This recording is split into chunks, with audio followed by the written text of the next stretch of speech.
Welcome to Nighttime Conversations with Steve and Freya, where we take on the deeper subjects of relationships, life, love, sex, and personal happiness. I'm your host, Freya Norden, and I'm here with Steve McEwen. Remember to like and subscribe. So recently I've been teaching a lot on pleasure, and something that I've noticed with clients that come in to learn is this sense of apology, almost a self-deprecating shame of the sort that a middle-aged, clumsy, overweight, and insecure person would have maybe when walking into a CrossFit gym or beginner figure skating lessons. And there's this idea that they're past their sexual prime.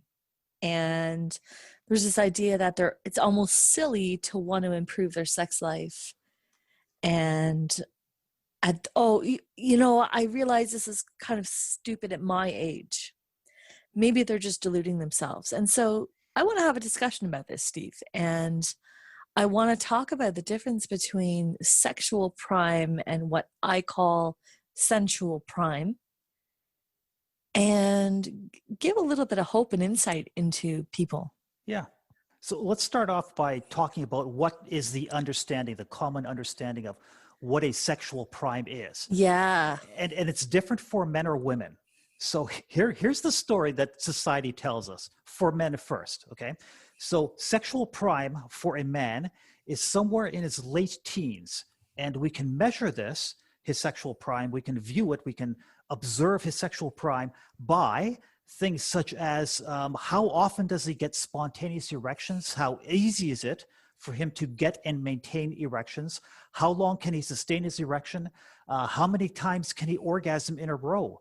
How short is his recovery period between orgasms? So that is how my society typically looks at male sexual prime. And that, of course, changes with age. So as people get older, as guys get older, that becomes less of what it is. So a guy will have less firm erections, or they may not sustain as long, or he may be a one orgasm kind of guy rather than I can do 8 in a row, just give me 5 minutes between every climax. So that's the guy's story. And by orgasm, you mean ejaculation? Ejaculation, yes. Okay, so that's the guy's story. The female story about sexual prime is somewhere in her mid-20s. And we measure a female sexual prime by her ability to ovulate fertile eggs and to get pregnant and to carry the baby to full term. So her peak is somewhere in her mid-20s, right from the point of menstruation in her teens up to mid-20s. She's cresting, and then afterwards it starts declining. So it's not a sharp drop-off, but it starts declining. So if you've been listening, if our audience has been listening, all we've been talking about in this sexual prime is procreation. That's it. It's funny that you say that, Steve, because when I've heard it, just colloquially discussed, it was the men's sexual prime was always in the late teens, and the women's sexual prime had to do with their being in their mid to late 30s, and it had to do with, although I've also heard the sexual prime being the procreative factor, but the other one for women, it was when can they most easily orgasm, and it was the mid to late 30s, and that had to do with, I believe, when does a woman start to actually communicate about what she needs sexually? Yeah. So with respect to procreation, who cares about women's orgasms, right? You don't need that to no, get pregnant, women, right? women don't need to orgasm to get right, pregnant. Right. So that's why sexual prime typically doesn't look at women's orgasms. It says, well, okay, you're ovulating, you're now most capable of having children, so you're in your prime. And what you just touched upon, though, is a very important factor, and that is that we're not looking at things such as, how much are you enjoying this? Really, how much are you liking this? And by enjoying this, it's not just a question of how much access are you having to sex, how often can you get laid? It's what is the nature of this experience? Are you really liking it? Is it mutually enjoyable? And this is actually a bigger thing for women, because often with women, I saw a recent survey that asked women, what are the criteria that you have for a good sexual experience? And they asked college-age women. And on the list, on the top of the list was things such as, it's not painful. Oh my God. It's not painful. Did he come? So her idea, a college woman's idea, and this is not all women, of course, the bar is so low that if it's not painful, it's a good experience. So that might be the opinion of someone when they're younger, but as they get older, those things change. So this is when it starts getting into the dialogue as you understand it, as you being a counselor who helps people with sexual issues, with relating to their own sexuality, being able to enjoy it more. That's when we start talking about, let's put this concept, the socially constructed concept of sexual prime, put that aside and talk about more important things about how enjoyable is this thing? How wonderful is it? Are you actually having those great experiences that you've dreamt of? Or is it kind of just going through the motions and, yeah, I can get laid tonight? So Freya, that's what I would ask you to speak to. Well, now you and I had another podcast, which is why people have sex. And most people are not having sex to make babies. Right. That's just not the objective most of the time. Most of the time, people are having sex for pleasure, for connection, for recreation. So to me, prime has nothing to do with, for my body anyway, as a woman who's almost 40 years old, I don't give a shit whether my body can make a baby or not. Right. It's not important to me. If a man can make a baby, please let's not do that. put a lid on it, because it's not what I want. Yeah. So it's all about how much pleasure can you and I create together. And it would be if you want to start talking prime, which is kind of competitive language, and a little bit, it kind of defeats the purpose of pleasure, is to get into like competitive pleasure. Yeah. That doesn't really work, but let's, I agree. Yeah. It's good. So when are you most able to experience and engage in pleasure?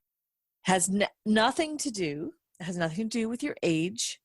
It has nothing to do with your appearance. It has nothing to do with how many times you can have a sexual release. And by release, I mean an orgasmic release or ejaculation. Yeah. A release has nothing to do with being orgasmic, because you can ride the waves of sensual and erotic energy and peaks for long periods of time, and that's orgasmic without being an orgasmic release. And to me, that's way better than just rubbing one out. And therefore, in my opinion, any person, regardless of their age, has the potential to increase how embodied they are and how close to their prime they are, as long as they have the ability to be present and to focus. It's basically a practice instead of being dependent on biology, which changes according to your age. You can't turn back the clock. You can't go back and be 18 years old. But what you can do is focus your mind and decide, hey, I'm really interested in pleasure. How do we increase this? I can personify that. I can tell you a true life story that illustrates what you're talking about. Tell me. Right now I'm 60. So I'm not a young guy anymore. And if somebody would ask me, when was the best time of your life with respect to the best sex you've ever had? I'd have to say within the past 3, 4, 5 years. Mm-hmm. And that's contrary to the sexual prime of the guy being most studly in his late teens. So I've had the benefit of being highly active in the swinger community when I was around 50-ish or so. And you would imagine, wow, wouldn't that be awesome, where you could just have unlimited access to all these gorgeous women? Wouldn't that be the dream? Well, at that age, I was on hormone replacement therapy. So I was getting maximum doses, huge doses of testosterone to bring up my testosterone levels. I was also doing Cialis to make sure that I could get it up when I was playing with swingers. And that was not nearly as pleasurable as 4 or 5 years later, 8 years, 9 years later, when I connect with somebody, I'm going, isn't this a wonderful experience? Sex isn't the main attraction, but when sex becomes part of the entire story, that's when it's really great. Isn't that wonderful sex? And I hear the same story with women too, when women are in their 40s, getting into their 50s, They tell me stories such as, I've never had sex as good as within the past 3 years. Well, hang on. Aren't you menopausal now? Yeah, I am. Well, maybe that's what did it. No, there's premenopausal women who are also saying the same thing, that have never had sex as great as now at age 44. So are you in menopause? No, I'm not. Okay, so it's not menopause that's making or breaking. What is it? Well, part of the story is your state of mind determines the ability to enjoy sex and how you're relating to sex. It's the ability to focus on pleasure instead of focusing on performance. Yeah. And I'm going to say I have a fairly unique experience in that I've always been very orgasmic. So even when I was young, Lucky you. I know. And you know what? That was just because I was into sex. So when I was having sex when I was young, I was having it so that I could come. I wasn't having it so that he could come. I cared about my own orgasm, which I think is fairly rare for a young woman because they seem to think of themselves as being an object. Now, I never felt that I was attractive enough to be an object. So I was doing it because I wanted to do it, not doing it thinking I'm somehow this mystical, beautiful creature. So when I was younger, I was always having orgasms, but I was also very explosive, and sex was very exciting. I had a lot of different experiences. I went through a promiscuous phase as well. I was married when I was a teenager, so I went through a long period of marriage, and then I went through a promiscuous phase. And when I was like 20 years old, somebody gave me the book Cultivating Female Sexual Energy by Mantak Chia. And it was a sort of a Chinese medicine, ancient book on the Tao of sexuality. It was super boring. I read it. I did the exercises, but I was too young and too hormonally and sexually explosive and responsive to actually do them. Like, I would start to try to do the exercises and then I would just get horny and then come. Mm-hmm. And it would be all over. And I was like, oh, I just can't do these. So fast forward 10 years, when I was 30 and I revisited that same practice of cultivating female sexual energy. Now, I was a little bit like my hormones maybe my procreative or sexual hormones had decreased a little bit, and I was able to focus on it a little better, to the point where I could actually do the exercises without getting too carried away. And they were absolutely fabulous. They're what formed the foundation of what I teach in The Sensualist, and what I teach to every client, what I teach for premature ejaculation, what I teach for anorgasmia in women, in erectile dysfunction in men. That's sort of the foundation. So I've always liked mature men. And when I was in my 30s, I ended up dating a man who was over 25 years older than I was. I'm just doing the math. So say mid-30, he must have been close to 60. Yeah. Wow. So I was, let's see, I was about 30 by the time we met. He was like 57. Okay. And we were together for, I don't know, 7, 8 years. And for all intents and purposes, he would have been lower down on the sexual energy point of view, but he was the best lover I ever had.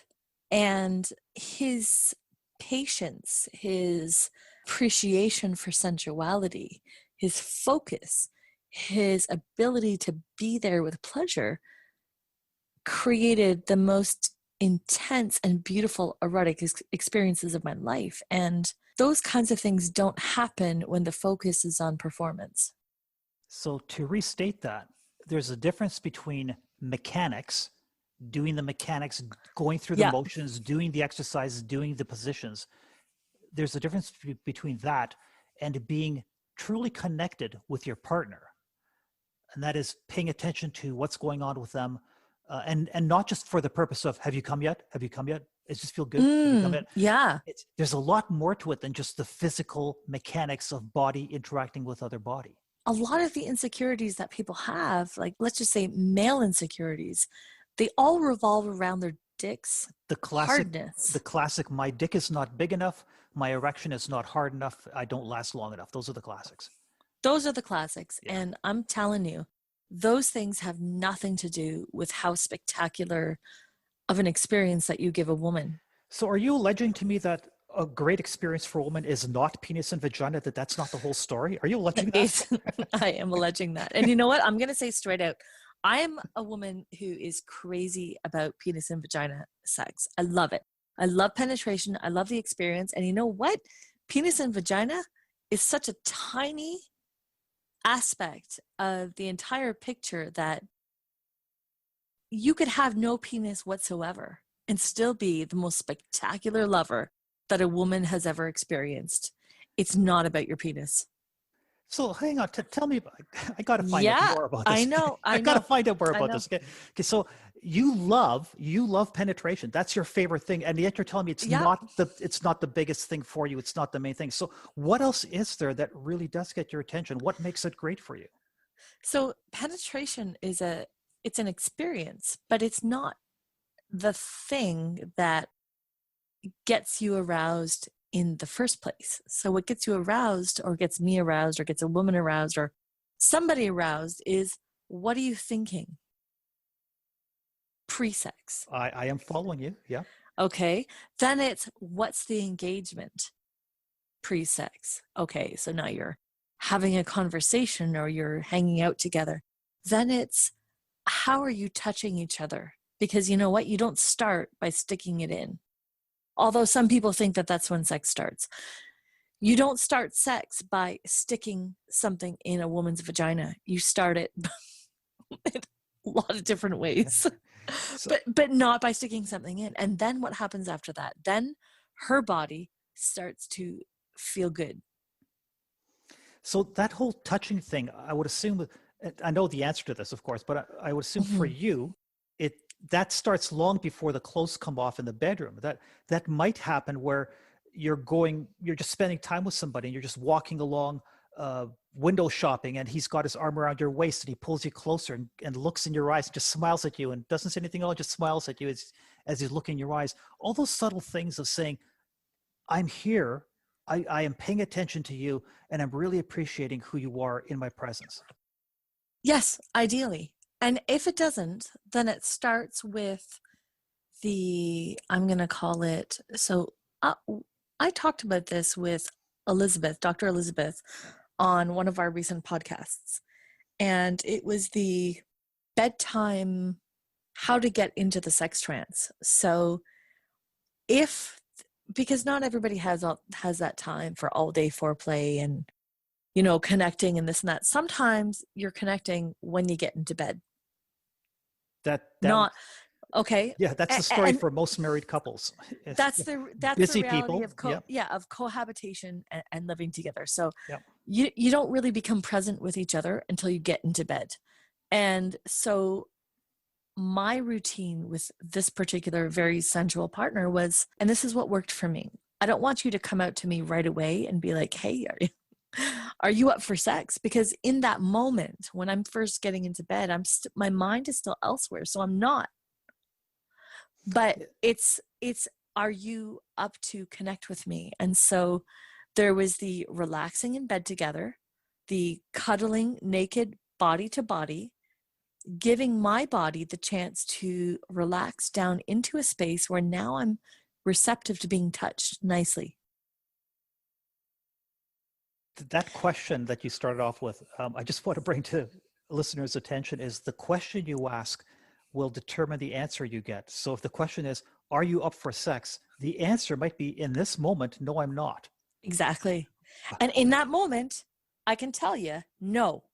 When I first get to bed and I'm thinking about things that are kind of stressing me out and this and that, and this is the case with most women, no.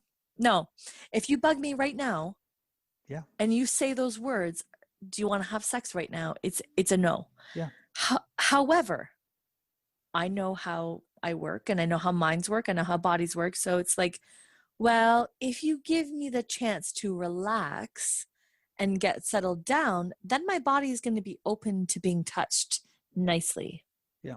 So after that relaxation, then my body is aroused sensually.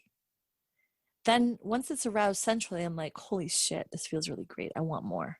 Yeah. And then when I want more, then I want more and more and more and more and more and more. And then it can escalate into like really crazy, phenomenal, beautiful levels of desire that started from nothing. All you have to do is just know how your bodies work, Yeah. know how your minds work, know how to be patient and play with the arousal instead of being like, I got to get a hard on. Because he was never focused on getting a hard on. He was focused on, well, what's happening now with our bodies? So one of the things that I think about when it comes to sexual enjoyment, sexual pleasure, is not the sex itself. Is if you step back and think about the baseline of where is your mind at, and I don't mean in this moment. I mean, where has your mind been for the last 30 years? So things like poor self-body image, the stories you might be telling yourself, the self-criticisms, the I'm not enough story, the I hope she responds positively or else that she's just bringing to my attention that I'm not desirable, that I'm not good looking enough. All those stories that we tell ourselves, they have an effect on how we will relate to sex. So if we're not feeling good about ourselves, long before we ever pair up with somebody, long before we ever end up naked with somebody, if we're not feeling good about ourselves, if we're not positive about our body image, about who we are as a person, if we're insecure about the size of my dick or how long I last, all those thoughts in our head, they are conspiring against us to have a good time sexually. And one of the reasons why women, this more so for women than men, why women report that they have the best sex ever in their 40s and 50s and even later is that for the first number of years, women have been taught to be the supportive mechanism in a relationship, that my job is to be his absorber of emotions and to support him and to make sure he has a good time and to be the nurturer. And eventually, as women get older, they learn how to put that stuff aside and realize I'm worthy of great experiences. I'm worthy of having a good time. Yes, I'm a person and I deserve to have a wonderful experience. I'm worthy of that too. And so as women step into that mental state, they are more and more prepared to say no thanks to stuff that they're not interested in. And they're also more prepared to be the initiator of what they are interested in, to ask for what they like, to express what they like without guilt or shame, to be able to talk about their bodies more comfortably. That stuff, as it evolves, then their sex life improves as well along with that. It's really interesting that you say that. And I find that it seems like there's a split, and and women kind of go two ways when they get older. And one, they're the types that are sort of like, well, fuck it. I lived my life for other people all this time. This is now about me. Yeah, I've done mothering, I, including mothering my husband. I'm done mothering. Yeah, I'm done giving a shit. Now sex is for me. I'm going to make sure I feel good. I accept my body. It doesn't have to be perfect because there is no such thing as perfection. yeah, And so there's this sort of embracing of themselves, embracing their desires, embracing their wants. And then there are women that go the opposite direction. And I hate to say this, but often it's women who were beautiful when they were younger. Not always. I'm saying yeah, often, because when you grow up with your only role in life being how beautiful you are to other people, and that's pretty much your purpose, then when that starts to change, you wonder, well, you think, well, I guess there's no real use for me anymore.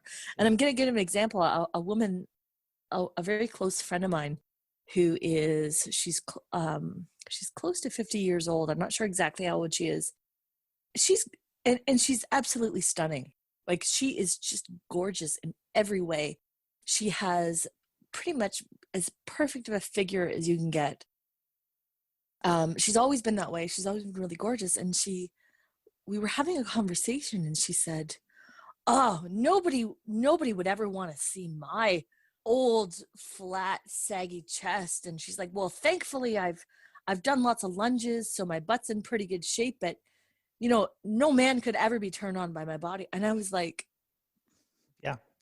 I was flabbergasted because I see her as being this absolutely stunning.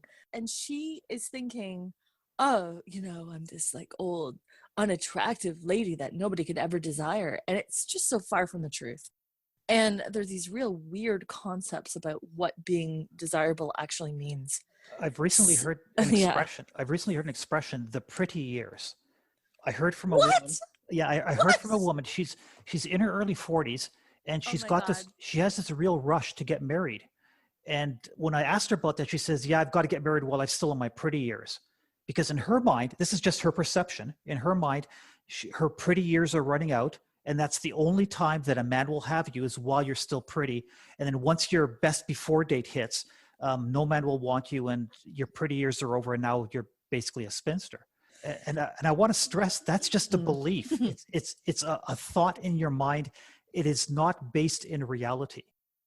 There are schools of thought. There are types of men who think that way. Yep. There are guys who will be attracted only to the good looks. And you've got to be young. If you're 35, you're too old already. Yep. There's some guys like that. Yes. But They use terminology like social currency and stuff like that. And they use grading systems like, she's a 7 out of 10 or whatever. But you know what though? Those are the kinds of people that you want to avoid at all costs. Yeah. So yes, there are guys like that. Absolutely true. As well as women. There are women that basically look at a guy and go, he's a 6. I wouldn't have anything to do with him. Okay, that's fine. There are people like that. But there are a great many people that are not like that. A great many people who are not like that. And that's important to know.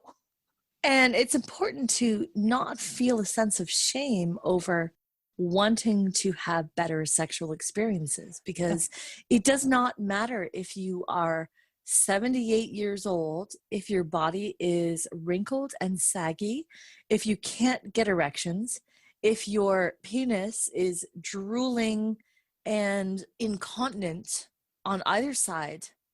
That has nothing to do with your ability to be a sensual person and to interact with a partner. Mm-hmm. And I think this attitude of shame is what holds people back from having better experiences, from seeking out how to connect more deeply.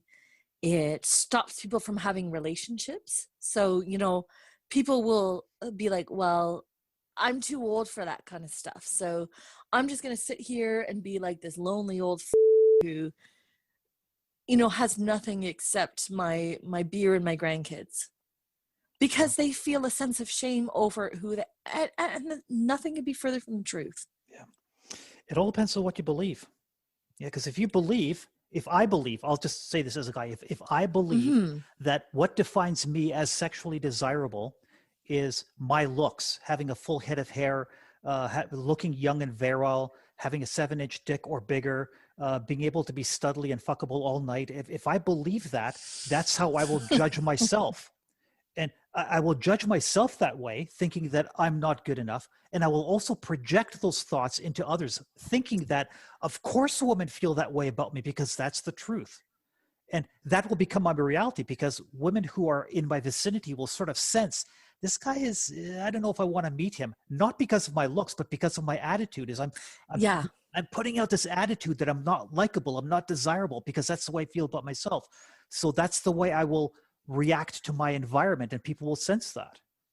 So that's where it starts, is the stuff in our mind. If we have self-sabotaging stuff in our mind, that's when we are hurting ourselves and preventing ourselves and stonewalling from having good experiences.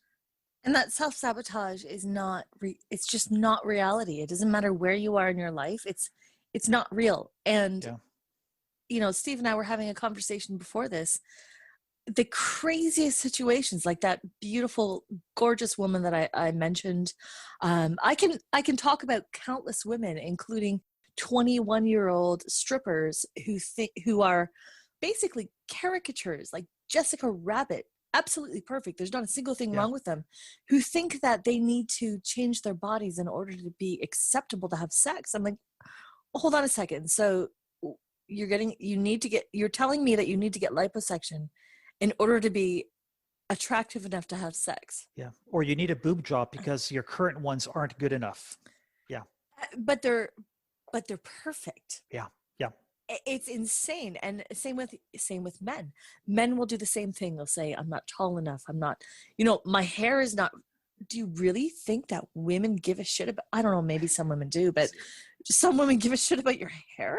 So Like, really? here's the depth behind that is, for much of my life, I believed that I didn't get the babes because in high school, I didn't get the babes because I wasn't rich. I wasn't a jock. I wasn't cool enough. I was too skinny. I wasn't ripped. I just wasn't cool. So that's why I thought, and I wasn't good looking enough. I thought about that. So I thought that's why I didn't get the babes. And 30 years later, after a high school reunion, so roughly age 50, I got around with a bunch of friends and we pulled out yearbooks after a high school reunion. And I saw my picture from 30 years ago as a 19-year-old kid. And I thought, fuck, that was a good looking kid. He was stupid. He just didn't know. He didn't know I've thought that too. And his problem wasn't not enough good looks. It was what he believed about himself. So here I am at 60. My hair is receding and thinning. It's not in the best condition. I do the best I can with it. I'm not going to get hair plugs. I'm going, it just is what it is. I've got an average body, but yet I wouldn't want to wind the clock back 20 years. Not a chance. I'm off of hormone replacement therapy for 8 years now. Haven't taken Cialis in almost the same amount of time. And yet I'm having wonderful sexual experiences. And for me, what made the big difference was, first of all, I look inside and heal that stuff that told me you're not good looking enough. You're not studly enough. You're not rich enough. She won't like you because you're not cool enough. Let go of that stuff. And somehow people sense it. They just sense that guy's happy. Who is he? And it's just easy to meet people. With sexual experiences, I do agree that healing the stuff makes you more confident, it makes you more attractive, but so does just having the sexual experience. Like, you don't have to go and be Mr. Perfectly healed. Just go and have the sexual experience, and the experience itself is going to make you feel more confident. I know that countless times women who had real, I'm using the word, Steve, you didn't want me to use it, but I'm going to say hang-ups, body hang-ups, where they felt serious issues over being seen sexually. Once you're touched, you know what? If you're touched, if you're naked, if you have an orgasm, if your body is really honored and you have this wonderful sensual experience, afterwards, you feel a degree of sensual confidence that you can't have otherwise. It doesn't matter how much work you do. It doesn't matter how many therapists you see or how much healing stuff you do. It's only having that naked experience, being touched, having the orgasms, having that sensuality gives you a sense of glowing confidence that nothing else can do. So just freaking do it. Okay, so what I would encourage our listeners to is, Freya and I have different views on this. And I'm not going to say that Freya's wrong because I respect people's experiences. I can't tell somebody your experience is wrong. You didn't experience that. They obviously have experience behind them and they have conclusions that came from that. So come to your own conclusions as to which story sounds more right for you. And I want to add to that my story was in my 50s, my early 50s, I spent a few years highly active in the swinger community with a model beautiful wife. So she was gorgeous, and because of the gorgeous woman, I got a lot of traction. And I thought, wouldn't that be great to have that experience? And I kept on taking the Cialis and kept on feeling not good about myself because I couldn't get it up reliably. And I wasn't enjoying these experiences. I couldn't get up reliably, and these beautiful women are there and they're available to me, and we're naked together, and it's not turning out wonderful. And as often as that was available to me, and as often as I participated in that, I didn't become the confident guy. I didn't become someone who said, well, all these women are available to me, so I must be somebody. I never became that guy. This is just my experience speaking. What helped me was, and this is not a black or white situation. It's as I got better at healing my inner stuff, and I'm still working on that. As I got better at that, I found that I was more able to accept who I am, look in the mirror and look at my body and go, I'm okay. I'm good enough with that. And it's okay if this woman doesn't like me or that one doesn't like me. That's totally fine. They can have their preferences. But just because she and she and she don't think that I'm good looking enough or not attractive or appealing enough doesn't mean that is who I am. It just means these 3 women or 5 or however many it might be, they specifically were not attracted to me. Just them. Someone else surely will be. I think we're talking about different things though. Yeah, You're could be. because you're describing this almost trophy-like experience of seeing validation through hot women being around you. Yeah, I hope but that has nothing to do with what I'm talking about. Correct. And that's true. Is I thought that would be a wonderful experience, but it never became that validation for me. It was in the moment, it was okay because this pretty woman agrees to have sex with me, but it never transformed me. Having the sex did not transform me into a more confident person. That was just me.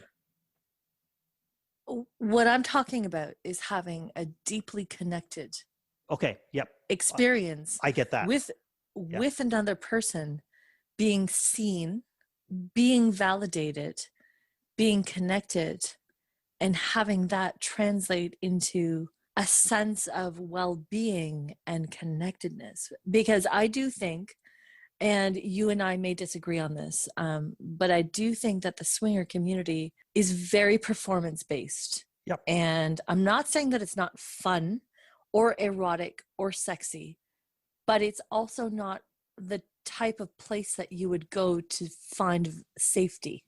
And deep connection. Yeah, I agree. Or deep connection. Yeah. So I would agree with you entirely on what you just said, is that the confidence comes not from the sexual experience. It comes from the ability to deeply connect with your partner and allow yourself to be vulnerable, allow yourself to be deeply emotionally bare and received and non-judgmental and non-judged with your partner, and then have a sexual experience within that context. I agree entirely with you. That is something that can change your life. And I would even go as far as to say, in order to get to that place where you can feel comfortable and vulnerable and safe with your partner and not judge them and not feel that if they make the statement that I'm being judged, if you can get to that state, then that mental state that you've arrived at is a large contributor to why the sex is now becoming more enjoyable and why you are why you're able to now connect more deeply with your partner. Everybody knows the stories about people, women or men, doesn't matter, but let's go with women who go out and they seek attention and they seek validation. They have lots of sex, they get lots of attention, and they feel less than before they got the attention that they were seeking. They somehow feel shittier. It wasn't empowering. They feel dirty. They feel degraded.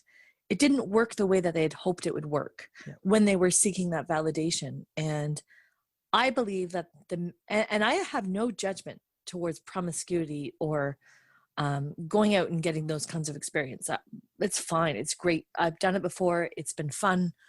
But I believe that the experience that a lot of people are seeking has more to do with deep connection and being seen than just getting that sexual attention. I think the sexual attention is very superficial, doesn't mean anything. And to be honest, men do not have to be into you in order to agree to fuck you.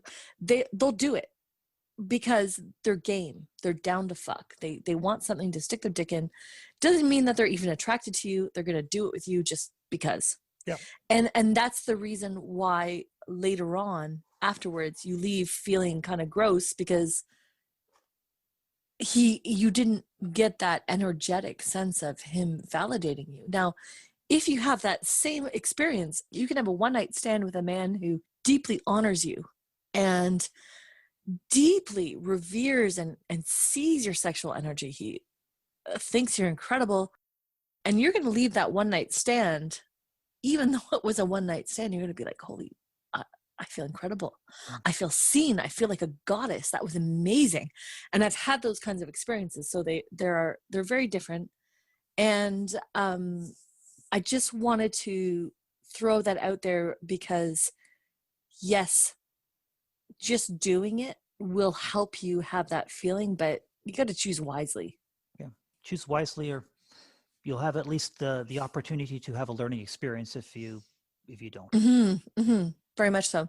So for people who are wanting to access their sensual prime versus their sexual prime, because they realize that many years ago they left their sexual prime in their teens, my advice is to learn how, and you may need some help and some guidance with this, and that's something that I can offer professionally. So I have a lot of free material. Much more free material is going to be coming out, but you can also contact me and see me professionally. Being more mindful during sex and turning sex into a real, almost meditative experience where you're 100% in the moment, where every moment is erotic and ecstatic instead of the moment being, am I hard enough yet? Am I hard enough yet? And if you are hard, like, how long is this going to last? Because if you're thinking those kinds of thoughts, you're not present. Yeah. Are you close to coming? Are you coming yet? Did you come? Yes. Yeah. Yes. Yeah. And same with a woman. Like, am I taking too long? So Freya, Yeah. could you give them a plug for your website? How would they get in contact with you if they wanted to book a session? Sure. And you know what? I also do free short consultations. So if you're not sure if this is the right thing for you, you're welcome to have a chat with me. My website is www.thesensualist.org. And I'm also on Facebook. So there's a lot of different ways where you can get through to me. Yeah, I think that'd be valuable. Is at least talk to somebody and say, here are my thoughts. What do you think? Exactly. Because if you want to just have a conversation, give me your situation and maybe I can give you a bit of advice. And if you would like to receive latest updates that I do, I occasionally do Facebook posts on my thoughts on various matters, including topics like this. If you'd like to follow me, I'm on Facebook, Steve Makohin, Makohin, on Facebook. I'm the only Steve Makohin there.